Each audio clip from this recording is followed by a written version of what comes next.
inquiry and extemporaneously pontificating. Some of this has been addressed already, but I think it's interested. I just want to put my question into the context of a bit of a preamble. A committee meeting is not a hearing or a discussion on the budget. I think that's being conflated, and I respectfully ask that we don't do that. But in addition, I think we have to be careful how we frame what and who the community is. As someone who lives in the port, who's lived in the port 50 of my X plus years, and intimately speak to my neighbors on a regular basis, and it has been stated here, I have not been hearing a long yearn, desire to defund the police, as has long yearn desire to defund the police, as has been represented here. We all have our constituencies, and we all have the ear of them, but we have to be very careful not to say that the community feels a certain way when the community is not a monolithic body. None of us gets the opportunity to speak to the entire community. So I will say, and I would hope that we kind of think of it in this context, the people that I have spoken to a great deal in my community of the port in particular, but other parts of the city, do have a concern about the conversation around defunding the police, which is a budgetary discussion. It's really not any other kind of discussion. So I'm glad that we're going to try to talk a little bit about that here, because when we talk about defund the police, everyone has a bit of a different idea of what that means.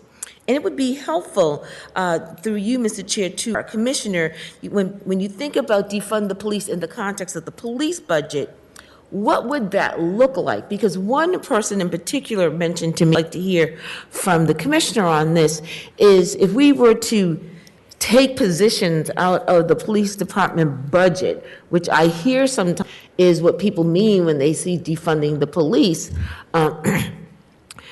we would lose so many of our qualified staff, particularly those of color, Black, Brown, Latinx, and women. And so I would like to hear a little bit, excuse me, I would like to hear a little bit about the impact of this defund notion, knowing and not expecting that the commissioner can give us a full array of the impact. But if he could talk about that, in addition to that, we have spent a good amount of time studying the police academy, the procedural justice project, and all these interventions that either our commissioner has maintained, invented himself, or expanded. And it's almost like a disjointed conversation, how do we build and tear down at the same time? So for the community that I represent and speak to very often, particularly those that are very worried about this notion of what defund the police might look like, it might be helpful in this budget context to talk about what that actually would look like. Particularly, does this mean that we would lose some of the diversity that we have worked so hard to get and maintain, and that we're trying to bring on? So through you, Mr. Chair, to our police commissioner, if you could speak to that briefly. So through the chair, the Council Simmons, so multifaceted answer. So if you look at since FY18, our diversity in the department has increased from 34% to 39.2%. And if you talk about in terms of reducing positions, contractually, we go by the last in, first out, last hired, first laid off. So you're talking about reducing that diversity that has come into the department from that point on.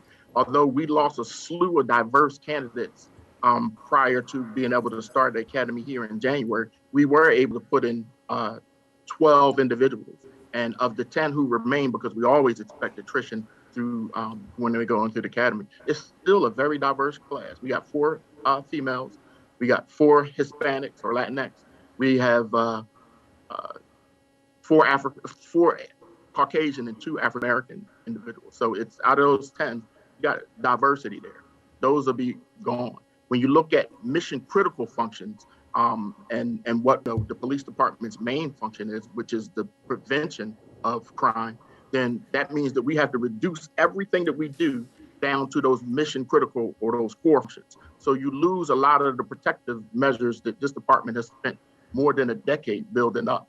I spoke at length, I believe it was July or June at a budget hearing last year, and just talked about what that proposed $4.1 million reduction would look like and what services would look like, what we would lose. And when you think about that, all of the protections that we would lose, we end up looking like the police department that you're talking about defunding.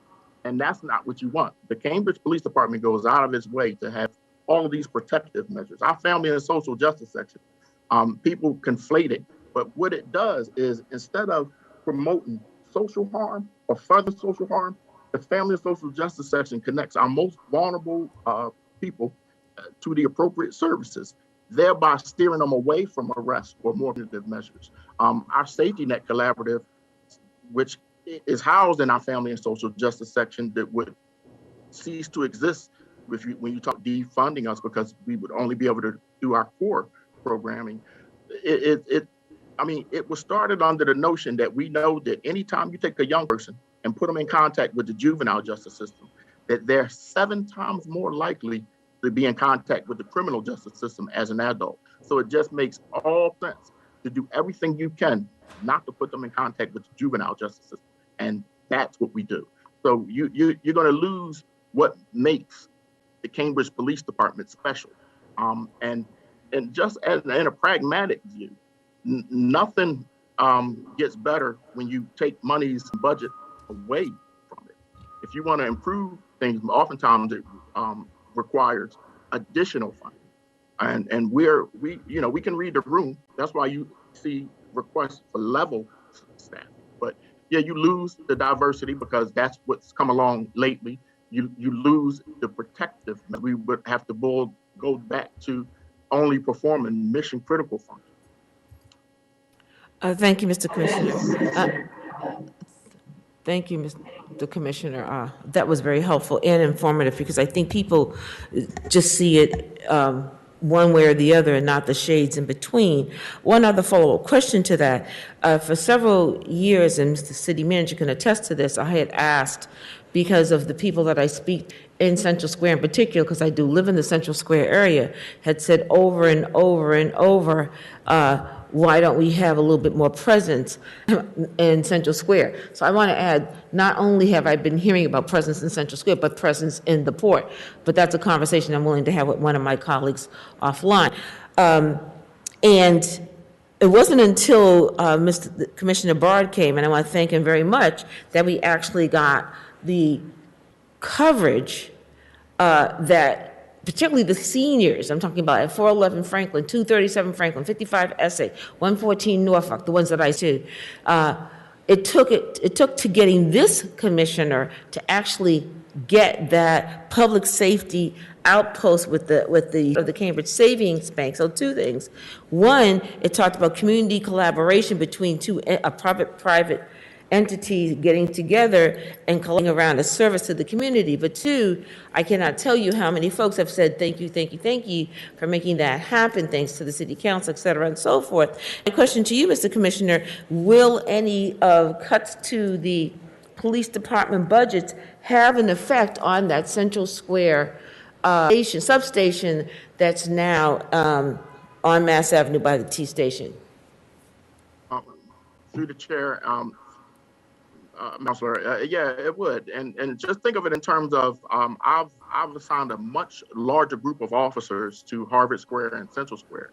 Much of their time, obviously, because of the clientele there, is devoted to reducing social harm and connecting individuals with resources and services. So, once again, we'll have to constrict as a department and only perform mission critical functions, which is answering calls for service and patrolling in the vehicle in the normal fashion. So yeah, it cuts away at certain amenities that folks become accustomed to, and that would be one of them. Anything that you see added on recently, would you would likely see go the way of the button down ship?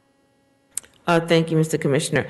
I think that's an important, as we discuss this budget and talking about allocation or reallocation of funds or cutting funds, we have to think it through and see it through the lens of services that are provided that people have gotten accustomed to and have asked for.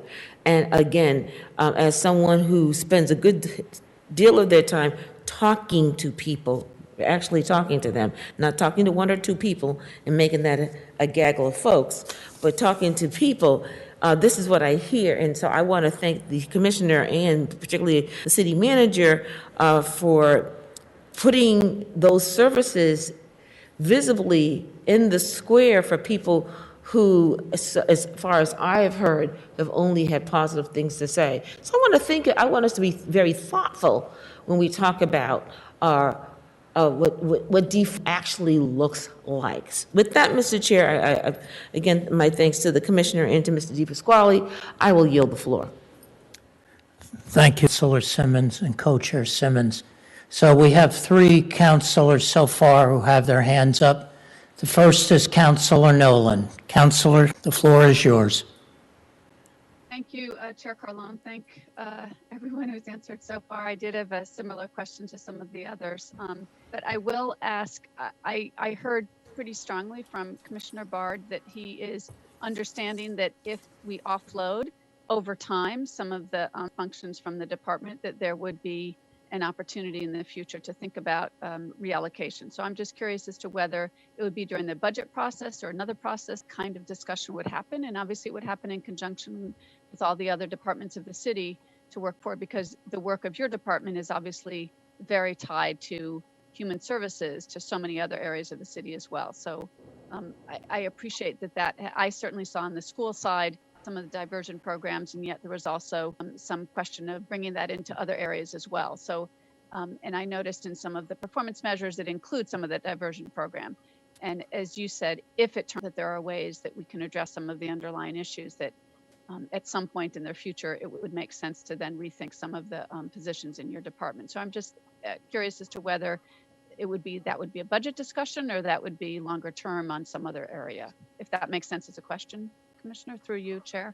Through the chair. So no, and I think it makes sense as a question, but I think the most succinct answer is that as long as it's done thoughtfully, then I don't care. I don't think it matters so much what process it comes through. It just has to be a thoughtful, measured process, and not this harried or histrionic process that some places are undergoing. And just look around the country. We've seen a lot of hurried processes in a lot of cities around the country have to then be reversed. And now you got councils going through asking for increased police budgets. When in Cambridge, in my opinion, we can and should do it better. So I really trust the more thoughtful process that the manager has already engaged in with the task force to examine the future of public safety. I think some very helpful and game-changing recommendations are going to come from it. And all I ask is that the process, however it happens, to be done thoughtfully.